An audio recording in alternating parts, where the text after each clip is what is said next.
Le club Mistral, c'est le nom qu'avait donné le professeur Carpentier, qui est un de mes maîtres, et on a repris le nom du club Mistral. C'est tout simplement d'échanger des données, du savoir, et que des gens, quel que soit leur âge, leur fonction, leur formation, puissent poser des questions, et on leur fait des topos.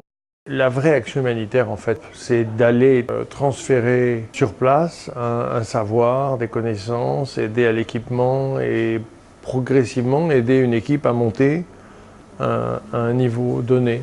Pour ça, il fallait un financement, parce qu'évidemment, sans financement, on ne peut rien faire. Et donc, le financement, ça a été la Fondation Como qui a apporté tout le financement pour construire cette structure.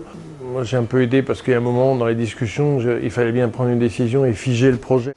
Donc, on a figé le projet à une taille qui était raisonnable et on se rend compte que cette taille est parfaite. Il y a 2 salles d'opération, il y a 10 lits de réanimation, 12 lits de réanimation, il y a 15 lits d'hospitalisation, il y a des échos, il y a tout ce qu'il faut, quoi. Il y a tout ce qu'un hôpital moderne, de ce dont un hôpital moderne a besoin, et tout sur le même plan, c'est-à-dire tout au rez-de-chaussée. C'est très ergonomique.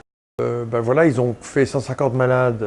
Il y avait des missions qui venaient de l'étranger et eux-mêmes, mais c'est bien pour une première année, c'est très bien, avec une mortalité très faible, de l'ordre de 3,5%, ce qui est tout à fait remarquable compte tenu de la gravité des malades qui s'opèrent.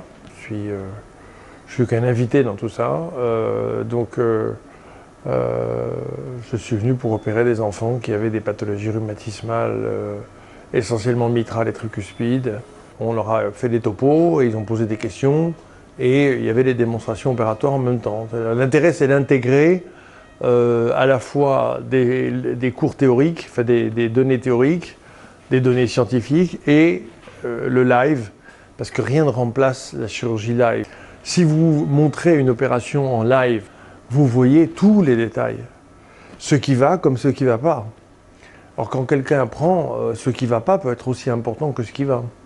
Et ce qui est important, c'est d'essayer de transférer ce savoir. Ça demande du temps. C'est pour ça que c'est difficile. Ça demande naturellement de l'argent, mais ça demande de la formation, du temps, de l'accompagnement.